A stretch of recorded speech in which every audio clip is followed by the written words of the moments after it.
I follow your lead. You're the boss. Perfect. So how's it going? Are you teaching today? Yeah, I'm teaching. I taught this morning, and I have a class, group classes in the evening. So you're doing Muay Thai both classes? Yeah. That's great. So do you want to start by telling us about yourself, how you started, like what are you doing? Well, I started kickboxing at TriStar Gym when I was 17. Yep.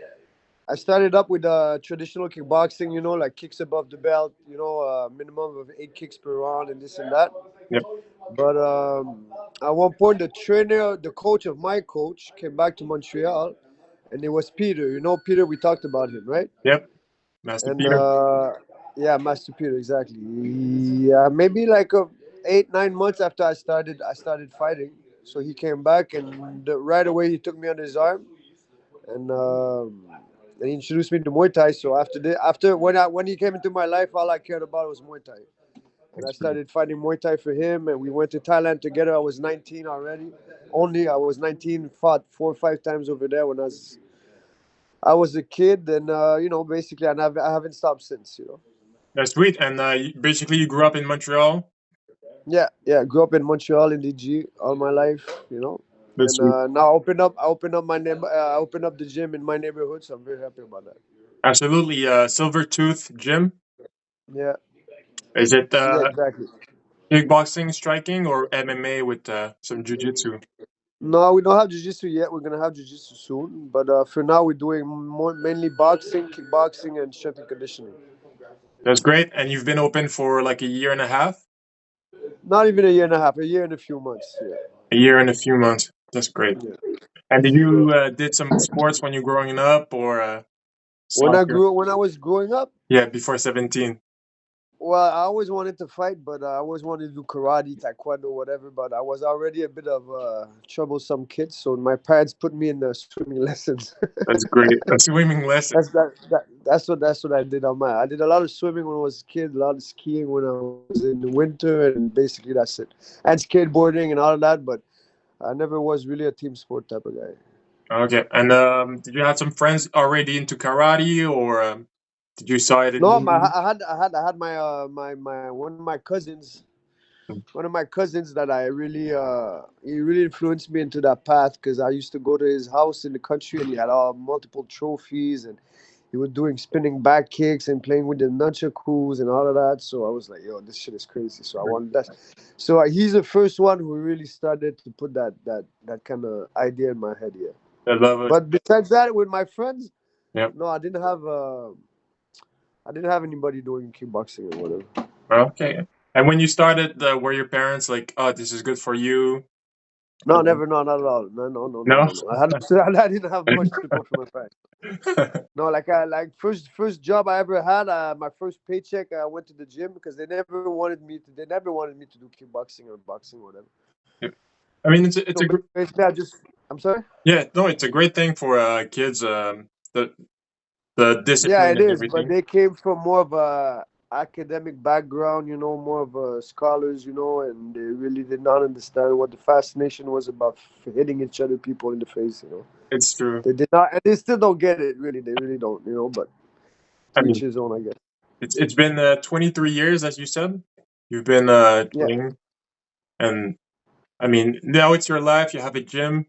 Uh, it's really your passion. It's really something like you said. You open a gym in your neighborhood, so yeah, you're able to actually impact your community. Like you can yeah, see yeah. gyms, like people coming in. Yeah, Like, yep, I'm very happy about being able to be in my neighborhood, and I know what they did to me, the sport. So I just hope I'll be able to transmit those same positive impacts to the kids around me. That's for sure, 100%. and was it hard to find the location, or did you look around, like, or someone was Yeah, it was like, very hard. Yeah, it was very hard. It was very hard. It wasn't easy, but when you keep going and you keep looking, you eventually found it. I found the perfect place, basically. I really think like everything tells me that this is the place I got to be at. it's a perfect place, And actually, right? And when you stayed there for a long time, you become like a like because you train at TriStar for a bit. not for a bit, for 23 years. Oh, Yeah, I stayed. I got to TriStar when I was 17, and I left when I was 40, basically. okay, okay. But I trained in other places in the world, like I trained in Thailand for a long, long time. I trained in France for a while too. But whenever I came back to Montreal, I went back to TriStar. Yeah. And in Thailand, was you in Phuket or Phuket. We say Phuket? Phuket. Oh, okay, Yeah. Phuket. I went all over the place in Thailand because I started going there when I was very young. But at the end of my career, I finished my career at the gym in Phuket. Sing Patong is called, and that's where I spent the last 5 years of my fighting career. That's So great. this is where I really kind of define my style. Define I really fit. That's why I did my PhD basically. Okay, there you go. Nice. You went to Lumpini fights a couple of times. Yeah, I fought there once. Yeah, Oh, you fought there once. That's great. yeah, yeah. It was a big life achievement for sure. Because I went there the first time I went there was with Master Peter. I was 19 and it was and I fought in the old Lumpini because now they showed the old Lumpini that they did a new one outside of Bangkok. But me, I fought in the original Lumpini and I was there when I was 19 and I was picturing that one day I would be fighting there, and it eventually happened. So it was really it was a great feeling. Yeah. With people betting on your fights and everything like that. No, nobody like. Yeah. No, the thing is, like, I remember that was a funny story, because at first my trainer he tells me, at Lupini, he tells me, okay, first round you go easy, okay, because I want to bet, so don't go all out on the guy. Yeah. So I went easy on the guy, So and then after that, between the two rounds, between the first and the second round, I'm in the corner. My trainer comes and tells me, okay, no bet, now you work, Yeah. work. And That's I fine. finished him in the second round. And I finished him in the second round. Yeah. That's yeah. So nobody wanted to bet against me in that fight. All right. I mean, yeah, that's a lot of things people don't know. It's a in Thailand for Muay Thai. It's a big betting sport, basically. Like here, like Oh yeah, it's basically run by gambling here right now. The real traditional Muay Thai is really the gamblers rule the sport basically. Yeah. actually, was it more like 20 years ago was probably way more heavy than now, or is it the same basically? Like gambling, really running. Well, I think it was the same. I Okay. think it was pretty much the same. But at the same time, right now you see like a new wave of promotions, like one and RWS and all of that. Those 3 round fights in Hajdam, they try to cater a bit more to the Western world, and those fights are not as heavy betting. I think. I'm talking through. I'm talking through. I haven't been to Thailand in a minute. Yeah. But I wouldn't expect those 3 round fights and those more like like westernized kind of promotion. I don't think betting is that involved in it. But the traditional Muay Thai, and the traditional Thai circuit, betting is for sure 100%. Yeah, people don't know that. At least the same as it was before. I would think. Yeah. Yeah, I mean, in boxing or like Western kind of fighting promotion and style, it's like you want a first round knockout. But because of the betting in Thailand, people don't know. But Yeah. like people tell you, like your coach, like take it easy, and like Mhm. the people who gamble, they can like take their time to Yeah, bet. don't finish him off in the first round because the betting or you won't be able to make any money from you. Yeah, Yeah, exactly. yeah, and that's why the fights are so evenly matched as well. Yeah, It's very rare that you have a complete like under like what we see in boxing or whatever. They will always want the matchmakers the most even fight because that's where the gamblers are gonna come in and that's how the money is gonna be made. yeah, absolutely. But it's very opposite. Like you're not aiming for the first round knockout. You're actually like trying to take it easy at the beginning. Yeah, yeah. Interesting. You slowly build the fight. You Hmm. slowly build the story of the fight. You got an introduction, development, and conclusion.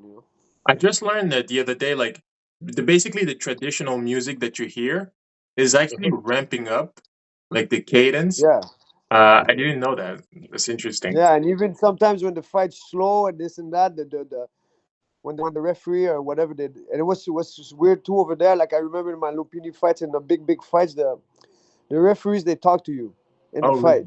really? Yeah, they encourage you. They say, "Go, good shot, keep going. Oh, this, oh that, fight more, fight more." Yeah. So the Right. tempo of the fight is also dictated by the referee, but the music for sure influences the rhythm of the fight. Yeah.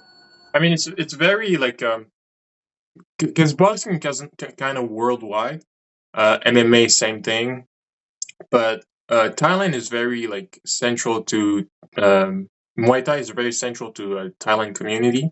The history, the culture, basically, because you have like 6-year-old kids fighting, and like if you're like Ruat Tang or whatever, you're a superstar in Thailand. Yeah, yeah, yeah. It's crazy. I mean, one of my coaches wrote a book on it, and he was telling about the history of it. It started from Muay Buran, turned into Muay Thai, basically, and it was Hmm. this fighting art. And now it's a great way to earn money, and it's interesting the deep culture around the music, just everything about it. Hmm. And it's great because like fighters, from UFC and stuff like they come to Thailand because the striking is so great. The Yeah. balance, the sweeping, the clinch is something that traditional kickboxing doesn't really have. Um, Hmm.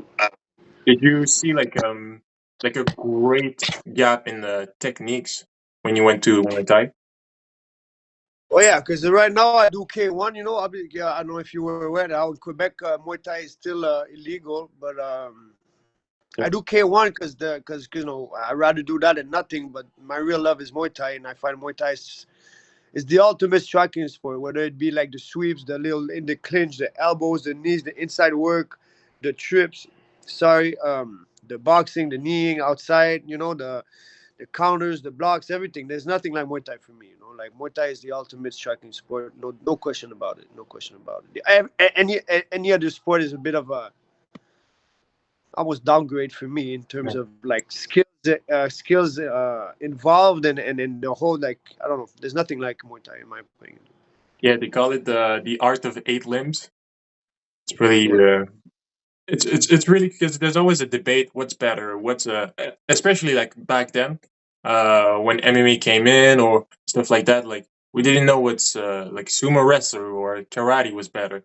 But now we Mm-hmm. can see that in striking, you need a good boxing and you need good Muay Thai. You need good knees. Like if you want to be in MMA, let's say, uh, you need like a solid base in these art. They kind of Yeah. rose to the top, and they're really Uh-huh. one of the best. Yeah. Is Yeah, that for sure. Muay Thai the best for me, anyways. That's for sure. No, there's no question about it. What other people think, that's prerogative. That's their prerogative. But for me, there's nothing like Muay Thai for sure, 100%. absolutely? And Yeah. did you had any favorite fighter like Ramen Deckers or any Now, fighter? Ramin, my favorite fighter. He was somebody I looked up to, but my favorite fighters. I have so many. Like Jean-Charles Kaboski was one of my favorite foreign fighters. Danny Bill was kind of crazy fighter. I used to really like Kem Sitson Mhm. Cam was a great fighter. Boakao was a great fighter. Sean Sharia, like there's so many, so many. So if you like clinching, you got your fighter. If you like kicking, you got your other fighters. If you got your boxing, you got there's so many guys. There's so Absolutely, many different styles. What's fun about too in Muay Thai is if you can be good at one thing. If you can be good at one thing, you can fight. You can use that thing and neutralize everybody else if you're smart enough. absolutely. So there's so many different fighters, so many different styles, man. Like me, I have a lot of favorite fighters. Yeah. And what about like this new generation? Are you looking at John Haggerty or Nongo? Like the new like Nongo's been fighting since I remember I used to go in Thailand in 2010 or something. He was already fighting in the top promotion. So Nongo is not a new fighter. Nongo has been fighting forever, ever, ever. He was using my favorite fighters when I was coming up, watching fights on dial-up internet. I think seriously, I don't. I'm not. Nongo's been in the game for like ever, ever, ever, ever. yeah, Jonathan, I for sure is very good, very, very, but I like to see him in a 5 round fight in real Muay Thai. You see what I mean? Because it's not what he's doing right now. Which because for me, the whole small glove stuff is fun, this that, but it's not Muay Thai for me. Like yeah, this whole new programs. Like with no music, no clinching, basically small gloves. It's not Muay Thai for me. It's not Muay Thai. It's good. Don't get me wrong. I rather that than MMA, mhm. but it's not Muay Thai. It's not Muay Thai. The derivative of Muay Thai. You get what I mean or not? Yeah, no, it's different. And like whenever you adapt or change something, it's not really the original thing, basically. Like Muay Thai is Muay Thai, and but That's it's true. Like you said, like Nango was fighting it a long time. I was talking to my friend. It's like there's there was an interest in Muay Thai like 20 years ago, 10 years ago, but now it is so popular. Like, no, barely. Me, when I first started Muay Thai, people would say, "What, you do Thai Bo?" I'm like, "No, man, it's Muay Thai. It's not Thai Bo." Everybody would confound. Nobody knew what Muay Thai was. Nobody knew what Muay Thai was, you know. And now it's fun too with all those new programs, new promotions. It's getting a lot more known. So it's interesting and it's good for the sport at the same time. But yeah, I mean, I'm a purist, and what can I say? You know, like me, I like the 5 rounds, the real clinch, the good, the big gloves, the music, the they don't even put oil on them. I couldn't even fight Muay Thai if I don't have my oil massage before. You see what I mean? So yeah, it's good because it's attracting more people, but at the same time, let's not forget what real Muay Thai is. You know? yeah. There's a piece maybe that's forget about. But is it a possibility to combine the old with the new and like is there? Yeah, for Yeah, Yeah, like I don't want to feel like I'm the old like grumpy old man. yeah, Like I'm all for it. Like because it brings vision, it brings money to the fighters. Finally, fighters are getting some good money. Even guys that have been, they're getting paid good coins right now. mhm, So that's good because it attracts more people. And nothing's perfect. Nothing's perfect. So I don't wanna dismiss like that sport, right? Like I'm all for it. Bring notoriety to Muay Thai. Bring Muay Thai to the foreground, first plan of fighting sports, yeah. and that's what it does. So I'm all for it at the same time. That's great. That's great. Um, that's great. And basically, do you have a record? Basically, you fought a lot. You had a couple fights in Thailand. Did you fought in North America or Europe? Yeah, yeah. I have I have more than a couple fights, and I have like a bit under 50 fights in Muay Thai and a bit under 50 in Thailand. I mean, and a bit under 50 fights here. So I would say around I have like probably around 90 something fight. Yeah, Oh, like my record. Like I'm not much of a numbers guy. For me, I was fight and I wasn't like thinking. I don't have no pictures or nothing, videos. But I kind of like at one point I tried to make a tally, mhm. and I would say my record would be maybe around like 36, 37, and 11, 12, 36 wins, 12 losses, something like that. Some around those lines in pro in Thailand. Mhm. Amateur, I just don't. I don't remember. You know, Like down. And no, I lost a lot more in sorry, and right. I lost.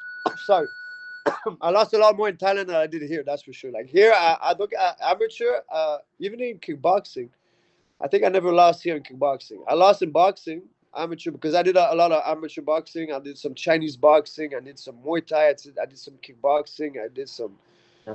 I did a lot of different things. So it's And uh, the mentality, was it like to gain experience and get the feel, or was it to like become a champion and get a belt or it whatever? was always to be a champion. The minute I realized chances of me becoming a world champion was slim, Yeah. I decided to stop.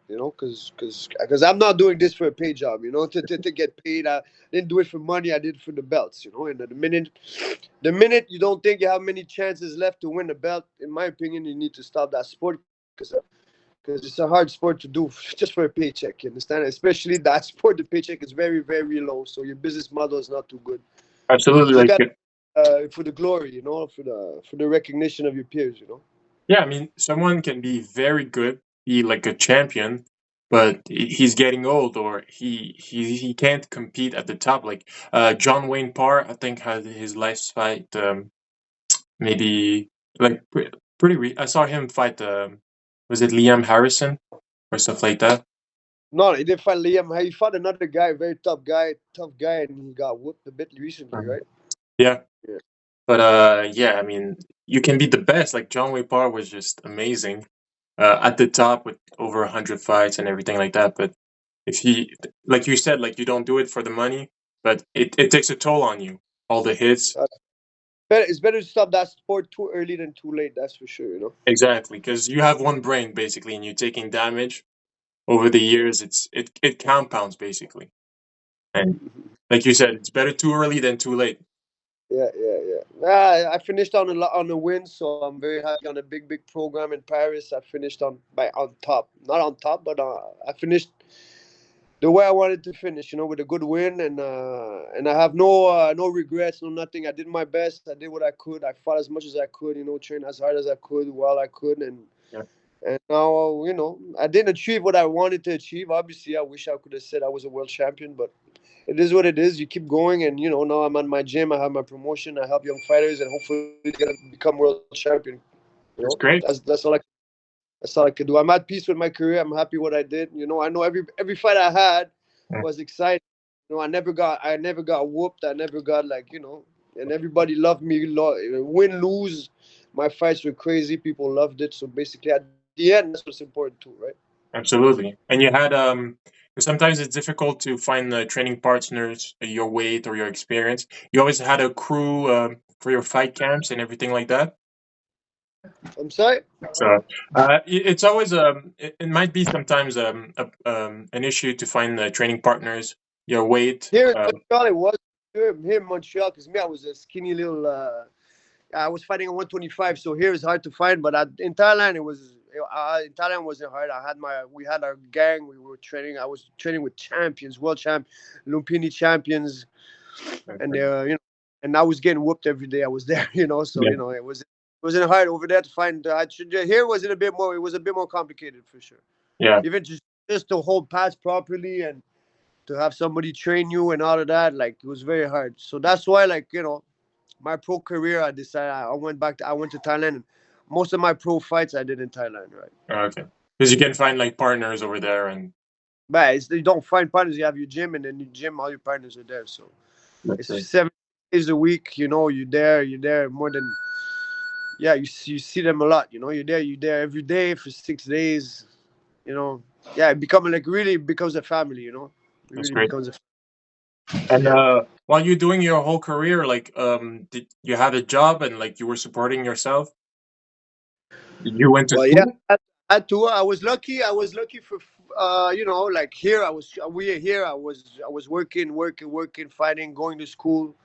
It is what it is. And Thailand, I was lucky. A couple of times, I got sponsored by some very generous guys. Hmm. I got helped, and at one point, I decided, like help wasn't there, so I helped myself. And I was just working very hard here. Yeah. I was coming back in the summers, working like a dog, and then over there I had a few businesses like I had bought some scooters that I was renting to people. Mhm. I was sending polos here. I was sending a lot of gear, here that I would sell, So I always found a way to grind it out and just to stay there as long as I could. And what was your like kind of tricks or like juggling the both of it, like the career, like the fighting career, and also like working? Was it difficult? Like, were you like, was it easy for you? You're organized. No, it wasn't easy, but you were not in there to. If you do Muay Thai, you don't care about easy. If you do Muay Thai, you're used to hard stuff. So yeah, I was working. I was coming back here, for example, in the summers, I was doing bricklaying in the day. Then I was going to go teach at night. Then teach boxing, kickboxing at night every day, 6 days a week, and and yeah, it wasn't easy. But when you're driven and when you have a goal and you're motivated. That's you just don't care about that. You just gotta keep it going. Gotta keep going and do your best to achieve what you set yourself out to achieve. So Yep. I didn't mind if it was hard or not. I was used to hard anyway, so it was hard.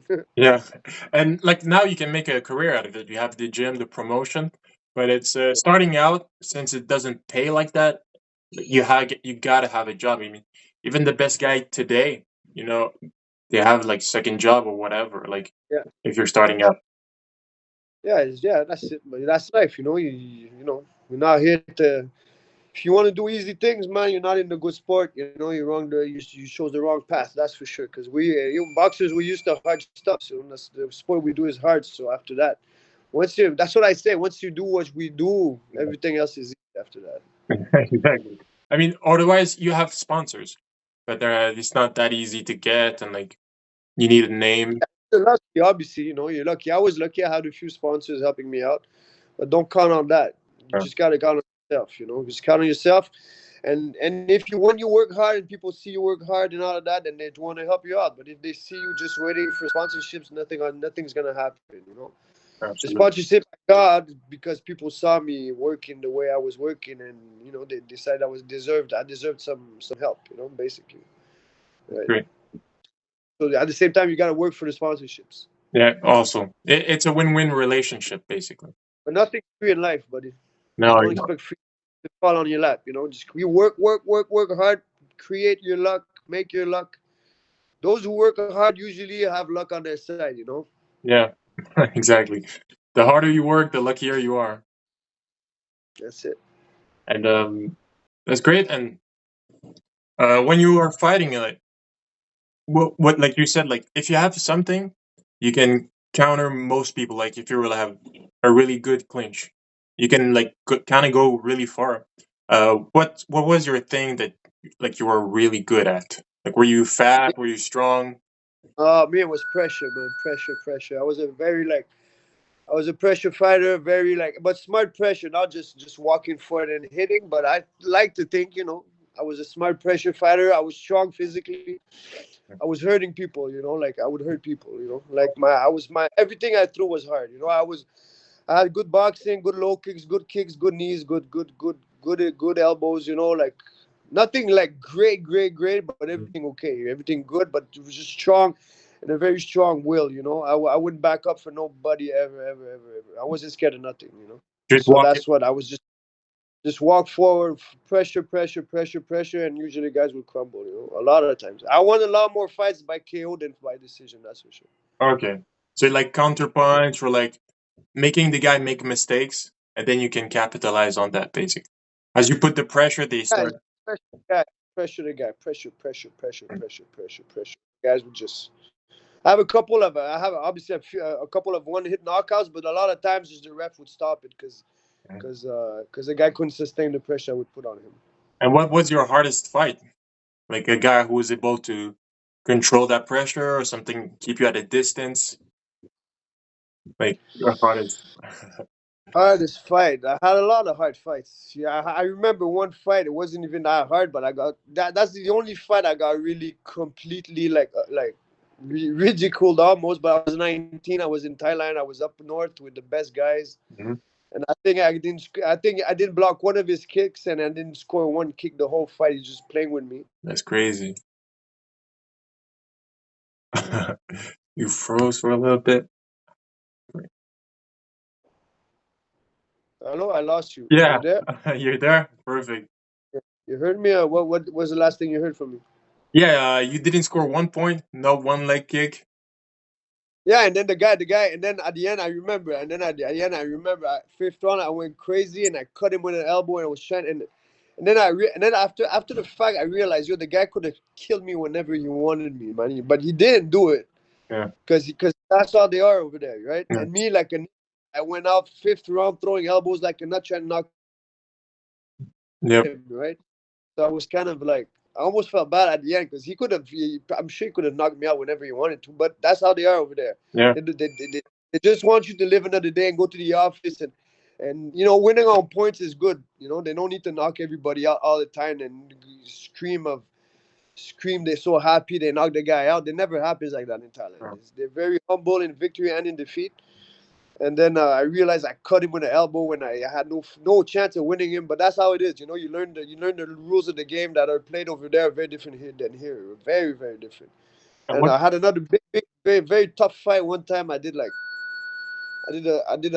tournament in Malaysia, and I finished in I did three hard round fights, two very very very hard fought fights against the two Thai guys from the tournament.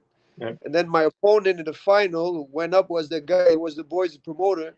He had two first KO victories, so he came in fresh. I was already cut, and it was super big. Because over oh, there, if you know what it is, in Thailand, maybe I have maybe 5 or 6 weigh-ins in like 45 fights. Oh, okay, yeah. Yeah, so the guy we didn't have no way in, like you see the picture, man. Like and I learned on the spot. Like I was expecting a 3 round fight, but after the third round, they kept massaging me. They're like, okay, one more round. Yeah. And then after the fourth round, I come back in the corner. They still massage me. They get one more, one more. So I learned on the spot it was a 5 round fight, and I came back pretty smashed. Like I remember my girlfriend that I'm with to this day, my wife now. She opened up the door when I came back to Thailand. She started crying. Oh, really? My my face was messed up, Wow, messed up. that's But it great. was a great fight. It was a great fight, but it's very hard. Yeah, I mean, was it 3 minutes rounds? Oh, Yeah, yeah. okay. So, yeah, they do that sometimes also, like an extra round, basically. And But fuck, I did 11 rounds of Muay Thai, man. That's crazy. 3 round plus 5 rounds. yeah, 11. That messes you up. in the same day, basically. Yeah. Just free. And like basically in a loss, are you like watching tapes? Was it big back then, like filming No, no, and no. Even when I won, I didn't want to. I didn't care because to be honest with you, I never enjoyed myself watching myself fight. I never thought I did good. So I never liked to watch my fights. I never did. I should have because you learn a lot, but I guess nobody was forcing me to do it. I didn't like, even when I win, I found myself horrible. So I rather not watch the tapes. So I never watched tapes really. and like basically at the gym you have a sparring night. Is it like a Monday or do you At have my gym right now, yeah, we have Friday night sparring. Yeah, Friday night sparring? Is it open pro? Is it separated from yeah. amateurs? No, anybody welcome. Okay, basically that's Yeah. nice. And do you encourage some people that wants to compete or whatever, like to film and like break down their sparring session afterwards? Like nowadays that you feel like Yeah, we like with my good students. A lot of times we watch the sparring after, but I can't watch everybody sparring. We yeah. we watch everybody sparring all the time. I can't. All It's right. too much. I mean, it is a great way to see what you did wrong, to see what you did right. Because once you're in the moment in a sparring session, like before, like the pads and everything, like everybody looks good on the bag. But in the sparring or in a fight, that's where you see the technique slip, where people are like they revert to bad habits that they have, basically. Yeah. And watching yourself is a great way to actually be conscious of what you're doing wrong. Uh-huh. And back then, did you had a because today we have a this whole recovery process of ice bath and everything like that and laser Yeah. therapy. I had none of that. None of that. None of None of that. I that. see kids, man. You have those things. This, that, this, that. Me, it was just run, train hard, eat. Don't eat too much when you got to weigh in before, and basically that's it. There was none of that. None of that things. No, None of none that of that. stuff. No, no. Jogging, push up, chin up, clinch, pad, spar, repeat. That's it. It was yeah, absolutely. It was so different back then. It was really like you said, like you show up, the guy might be heavier, no weigh in, no like extra rounds, but now it's But really that's Thailand. That's in Thailand special like that. Here is not like that. uh, It wasn't like that when I was amateur. It wasn't like that much. Like, amateur, I had every time I fought here, there was always a win. But Thailand's a special case. that's great. Never had a big injury or whatever, like broken orbital or stuff like that. A No. lot of cuts. No, a lot of cuts. No, but Oh yeah. big injuries. No, never. And But I'm lucky. But I gotta say I'm kind of a special case because everybody else I know have either shoulders, elbows, knees blown out, whatever. But me, I got lucky, I guess. because of the it's basically because of the repetition. Like once you throw like 500 kicks or whatever or punches, well, your shoulder it's like holding pads basically. If you're like a lot of coaches, I don't know, man. I've been punching since I'm 17. I've been holding pads too, and I'm good. So no shoulder knock on, injuries. no, knock on wood. Till now, up to now, I'm good. Ah, that's great. That's great.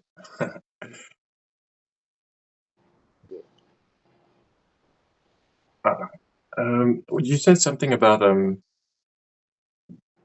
yeah, so and like do you see like the sport how it's growing? We talked about this a little bit. Social media helping the sport grow. Where do you Yeah. see it go like being mainstream or So we see like Mark Zuckerberg is training. There's a lot of people that has more eyes on the sport, and Yeah, I think combat sports in general has been like, people are more open, and then they realize it's not that violent, savage, barbarian sport, and that people are. It's a great way to work out, a great way even for your body, for your mind, for self confidence, yeah, for everything. Even all the kids, man. You want to teach them not to be bullies. Come in and bring him to the gym. You want him to fight against bullies. Bring him to the gym. But even me, I gotta admit, I was always short. And I always had a chip on my shoulder, and that's why I was fighting all the time when I was a kid, because I didn't want to be. In my head, it was either you bully or you get bullied, right? yeah, If I would have started Muay Thai a bit earlier, I would understand there's a different path than this, like and the minute I started Muay Thai, I stopped fighting in the streets, because I realized it's stupid, like there's no, and you get confident, and you realize you don't need to prove yourself to everybody. You know yourself, and the important thing to prove is to yourself and not to others, So you're not walking around trying to pick a fight with everybody because you know how to fight anyways, no, and you think it's a bit stupid to fight in the streets, yeah. You have nothing to prove, basically. Like, Exactly. yeah, you know how to fight. And did you have Yeah, any exactly. brothers? Like, Yeah, I have a little brother. I have a little brother. Yeah. yeah, were you fighting a little bit with him, or like as a kid? Yeah, a little bit, but not much. Not much. Like he hit me, I never hit him back though. Oh, okay. Hitting him, whatever, but I wasn't never. My brother's the only guy I never. Nah, I never. He used to like get cracked a couple of times, but it never happened. All right. And is he interesting a little bit in martial arts? 0, 0, 0. Zero. Okay. Super cerebral, very intellectual. Okay, that's great. Yeah. I mean, thank you for your time. Did you had anything to add But before? thanks for the opportunity, and hopefully you get to meet soon, Tidiane. No? Yes, absolutely. Thank you, Philip. My pleasure. Have a nice day.